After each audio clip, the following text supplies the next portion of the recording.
पुन्हा लगेच गाडी काढली घरी जाऊन उरकून की लगेच गाडी त्याच घाटावरून त्याच लोकेशनवरनं लगेच काढली खालच्या आंबेरीला घाटातनं.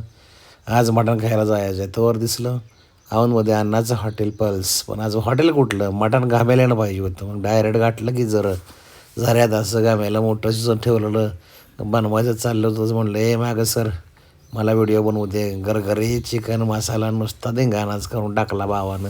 भावा बाहेरनं मागवला बनवायला, त्याच्यामुळं चवीचा वास असा येत होता. टक्कोरं फिरून गेलं. म्हणलं चल घे लवकर घामेल्यात. ताटात तर आपण जेवत नाही, घामेला लय आवडतं. घ्याच मटण खाल्लं. लगेच गाडी रिवर्सला काढली की झऱ्याच्या घाटातनं. झऱ्याचा घाट बॅकला येताना कसं दिसतं सीन. येताना लागलं की मायनीचं कॉलेज. वा वा वा, अप्रतिम कॉलेज आहे. लोकेशनला कॉमर्स पण आहे तिथं. तिथनं तसाच जरा पुढं आलो. घराकडे जायचं तर म्हणलं चला आंबेरी मार्गे. येताना उशीर, जायला 2 तास आणि यायला 2 तास, तशी संध्याकाळच झाली. आणि हळूहळू इकडं तिकडं